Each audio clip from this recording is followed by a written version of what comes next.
You want to go pick some stuff? Yeah, let's go. All right.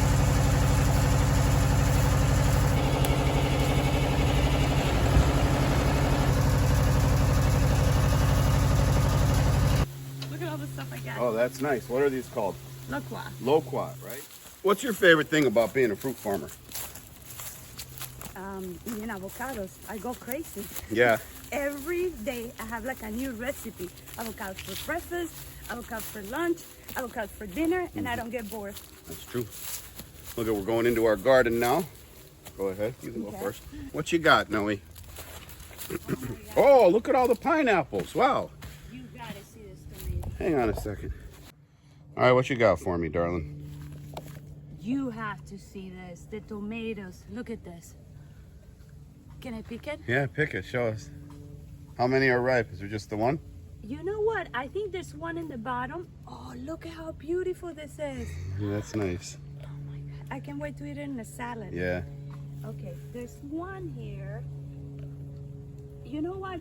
Huh? I think it's ready too. Oh my God, it is. Look. Oh, perfect. Okay. And did you see all the pineapples we have? Yeah, look at that. Are they purple when they're this little always? Yeah. So Yeah, when they beautiful. come out as little babies, they're always purple. Look at, what do we got? 1, 2, here's one over here. We got to send Tommy out to weed the garden. Yeah. 3, here's number 4. Then we got these 3 over here. These are a little bigger. 5, 6, 7. There'll be a few more months. And then did you see the corn? Yes. Hey. When do you think it'll be ready? I don't know. I've never grown corn before. Oh, you have done a great job. But we have a few coming in, and that looks like it's going to be an ear of corn. That looks like an ear of corn to me. There's another little one growing over there. There's like 3. We got like 3 ears of corn coming in. Okay, I want to ask you a question. I Yeah. want to make a salad now with the tomato. Yeah. Can I? Yeah, just pick Because- the last of that. That went too long. That's going to get bitter. Okay. That's romaine lettuce. And then look, there's some peppers over here. Oh, I can put it in my salad too. The Yeah. pepper. Well, she's coming over to pick the peppers. Here's our dragon fruit I planted a couple months ago. And look, you could see 2 little sprouts are already popping off of it. It's ready to start climbing the pole here. And what you got there, darling? I don't know what kind of peppers these are, but do you think this is ready? Oh, yeah. Those are green bell peppers. Oh, okay, so. So that one's good. Oh, Grab you that know- pot. Put the fruit in. I need your knife. Oh, You dang have it. your I knife don't with have you? it. No. So embarrassing. I always have a Put knife. this here. Okay, I got this. Oh my God. Here, put them in that plastic pot there. That one with the tomatoes and the lettuce and stuff. And I think there's another one hanging down there.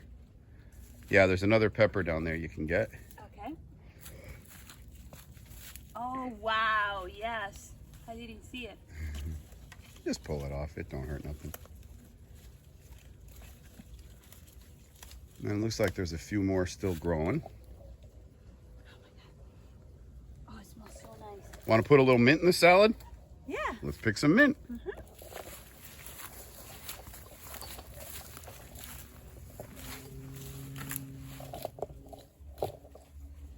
Oh my God, this smells so good. You see? Yeah, it tastes good too. I love the taste of this stuff. Yeah. And these are turnips, but they're not quite ready yet. But let's show them a picture of the turnips that we already pulled out of this patch. We ate them last week. Yeah. She made them with chicken. They were good. Oh, this mint is so good. Smells delicious. Tastes delicious. Tastes like you're chewing gum. Mmm. Want to grab some hot peppers? Yeah, let's do that. All right. I think those are jalapenos. What does the tag say? Hot peppers, Serrano hot peppers. Oh, they're serranos. Okay. They're hot, Pick like they're the hot. longest one that's like back toward me. It's like curled. See it? Oh, this one, yes. Yeah, just pick that one. We'll see if they're ready. It looks hot. That looks scary. Put it in the pot. Oh, Look at the pot. Can I show? yeah. Look at that. Now my chilies, they're only just starting to flower. I put them in at the same time as the other peppers. They haven't grown a thing yet, but we are getting some flowers off of them now. Then there's another pepper over here that, I don't know, dude. They look hot. They look hot. They look scary. Should I You pick see them? one? Yeah, should I pick one? Why not? Okay. Do I have a little tag? No. Hmm. You didn't put a tag. Wait, maybe I did. Maybe it's over here. Hang on. Yeah, pick the biggest one. I'll go check the tag. Yeah, these are, oh no, wait, did you pick it? Yeah. Oh, I think it was too early. Oh, shit. Yeah, because these are habaneros. Yeah, that was a habanero. Sorry. No, I was the one that said to pick it. That's a little too early, but we'll still see if we can salvage it. Want to show them our little avocado seedlings? Oh my God, yes. You might have seen me planting these in a previous video, but this here is this is my collection of avocado seedlings. Now, I should have came out and weeded them before I made the video, but let's see if I can. Like here we have a seed that's just starting to sprout a little bit, all the way through to seedlings that are ready to graft, like this guy here. And the thing of it is, I put these all in at the same time, basically in the same like 2-3 day period. And but you know, it's nature. They grow at their own rate. They grow how they like to. Now here's something I get a lot, and a lot of people ask me questions. They'll plant an avocado seed, right? And they get this situation where they get multiple sprouts off of the same seed. And they think that means it's polyembryonic, but avocado seeds are not polyembryonic. It's just multiple stems. I usually just prune off the runt and let the primary one grow, because I would rather one good growing stock that's getting all the nutrients than 2 or 3 that are fighting each other for nutrients and stunting each other's growth. So these here, Noe, I planted Sapodilla when we started harvesting them. And again, I planted them right around the same time as the avocados. And look, we're just starting, show the camera, we're just starting to get little sprouts of Sapodilla plants. Now that I saw them little Sapodilla seedlings, makes me hungry for Sapodilla. Should we go pick some? Yeah. So look, right here is our Ford mango tree. These are the ones, if you've seen my videos before, I say get up to 5 pounds and over. And we don't start eating these till September. So when we're done, and when the rest of South Florida is pretty much done with its mangoes, we're lucky because we still have this variety that we don't pick till late August and September. Here's our star fruit tree. It's out of fruit right now, but I'm going to be grafting star fruit. Maybe not tomorrow, maybe tomorrow, but someday this week we're going to do a video on grafting star fruit, so that'll be coming out soon. And then, oh, look at this guy here. I don't know what's wrong with this tree. Look, he's only putting out a couple of fruit. I don't know if you could see that mango right there. And it's also not a very healthy looking mango. You see it? It's kind of sickly looking, Noe. This tree here I'm really happy about because this guy got knocked down in Hurricane Irma. If you look, that was in 2017. Today's April 2023. I'll take you into this tree here. So if you look behind me, you'll see where I basically cut this tree off right here. I stumped it, boom, boom. And all this new growth came after 2017, after Hurricane Irma. So I cut it here at about my height, at about maybe just shy of 6 foot high, and stood it back up, propped it with this stick. And since then, this new growth, all these thin branches you see came in. It grew up high, but it never wanted to flower and it never wanted to give fruit. So this will be the 6th season since Irma. And it finally did give us fruit and give us really beautiful. I mean, this is really good looking fruit. Now the fruit, the mangoes we used to get off of this tree prior to Irma were always like really clean and pretty. So now she's gonna get sad because 2 of her favorite trees received major haircuts. Let's show them the Caimito tree. Oh my God. This is our Caimito tree. Caimito is also known as star apple. It's probably one of your favorite fruits, right? It is. But this year it only gave us 2 fruit. It only gave us 2 star apples, 2 Caimitos. And last year I think it only gave us 1. No, not even. None. And last year it gave us none. So this thing was about 25 feet high. So we came out and pruned it all the way back. Let me show you what we did.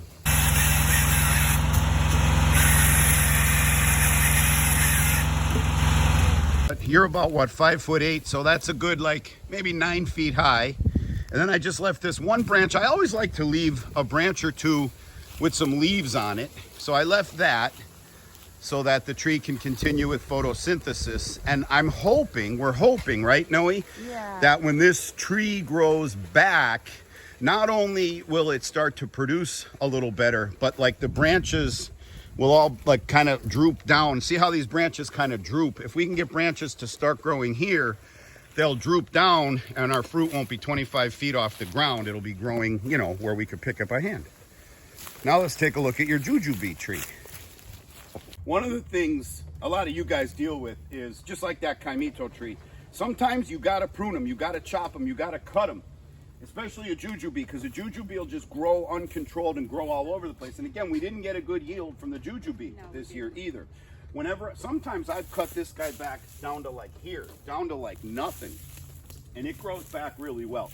This thing will be growing back and we'll be getting hundreds of fruit off of it in February. But like a lot of you know, we had a hard time when we first used to prune our trees. She'd feel sad, but she knows now these things grow back within months. They grow back stronger, they grow back better. And I don't know so much for the jujube, but I know for the avocados and mangoes and other fruit, the fruit tends to sprout off of the new growth. So the pruning is actually necessary. Let's listen to the bamboo for a minute. This is our bamboo.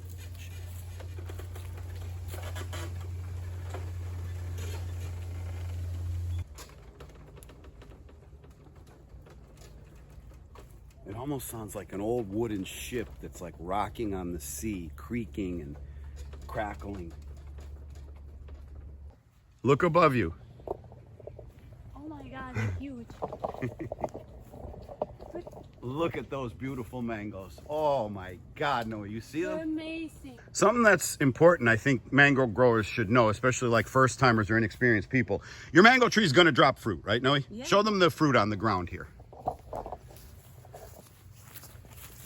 Pick it up for them, look at that. Yeah, look right under the tree. Look at all the dropped fruit here under this tree, right? But this doesn't bother us because, look, let me just take them. Yeah, see it there? Right? Look at it all under the tree here, all these little dropped fruit.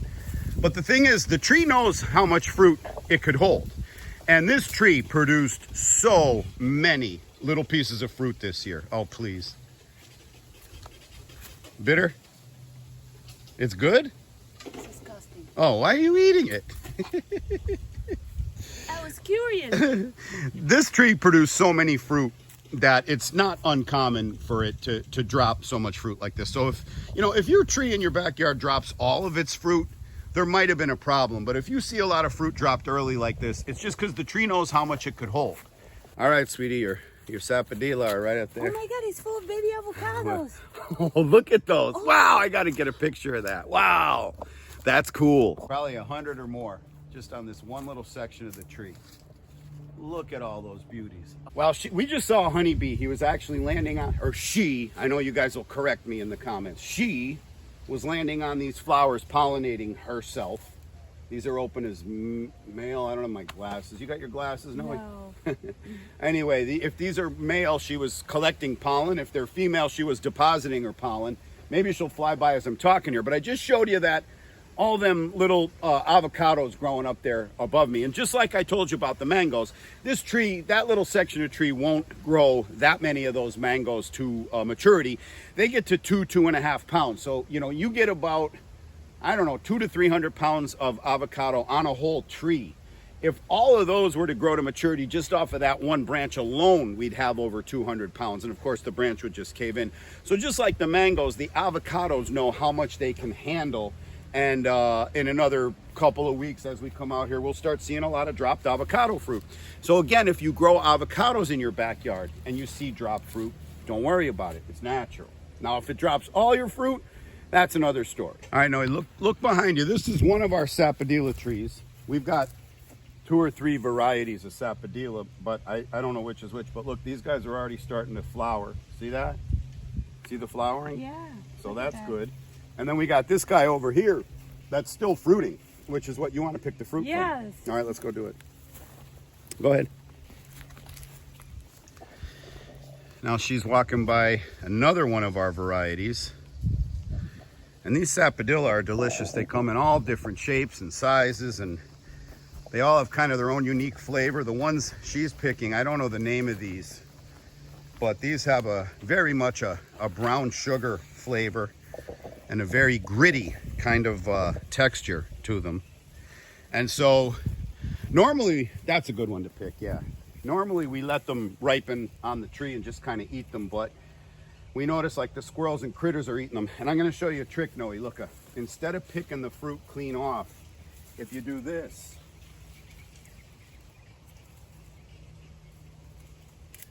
if you break it off at the stem, whoops. If you break it off at the stem, you won't get that milk draining out. I'm still getting a little off the stem, but it doesn't come pouring out like it does from the fruit. So if you leave a little bit of stem, it's just a little cleaner picking these things. And these will soften and ripen on our counter. So I'd rather pick them a day or two early. Yeah, you were right, look. Yeah. Let me see, that one's probably close. Yeah, see how that one's already starting to soften? I'd rather pick them a day or two early and let them soften and ripen on our counter than let the squirrels and raccoons eat them. So look here, Noe. I mean, like, this tree is just killing it. Look at all those Valencia Pride mangoes coming off that. And the reason I like it, and I like it right here at the, you see this is our driveway coming in. I've got it like at the curve as you approach our house, is because it's just such a decorative tree, isn't it, Noe? Like, Yeah, it's like a these, Christmas tree. Look yeah, at the that. Valencia Pride get really colorful and they hang like little teardrops. They're really good. And then here we have another, look at this one, Noe. So here's another mame, and this guy's fruiting really good too. Now this is the second year that fruit popped off of it. Last year I got some fruit, but the tree dropped all its fruit. But this does a really good job showing how the mame fruit hangs right off the bark. It hangs right off the side of the tree. So you see these fruit here. They'll grow as big as a football and they'll just be sticking straight off of this bark. And actually we just did a really fun video with mame. We ate mame ice cream, mame shakes, Oh my God, it was so much mame fun. popsicles. Delicious. Yeah. So here we are coming up on another Valencia Pride. I think I went and planted 5 Valencia Pride trees. I regret that now, but whatever, what's done is done. We got another Sapodilla here, which is flowering, really nice. And that brings us back to where we started. There's the Loquat tree. Here's the shade house. Let me run in and shut the water off. And that's what springtime living on a tropical fruit farm is like. And as springtime starts around the rest of the country, I see a lot of you are getting your gardens in. Some of you are even starting to get your first harvest, people that put in garlic really early and stuff like that. And you know the joy I'm talking about. And if you live somewhere that you can't get tropical fruit, it's too cold to grow mangoes, it's too cold to grow avocados and mame, you can get yourself an 8-pound box at guacfarm.com. GUACFARM.com. A lot of YouTubers have merch. They got hats, they got t-shirts, and I have that too. But not many of us have merch that you can eat. And the feedback we get from the people who eat our fruit is always very positive. Right now, my wife is in the kitchen preparing all this stuff we just picked with you guys. And she's got some sirloin steak thawing out. And I got to get in there and get myself a little shower, clean up a little bit, maybe watch a little YouTube myself, and then hunker down for some dinner. While I do that, you go to guacfarm.com, and I will see you on the next video.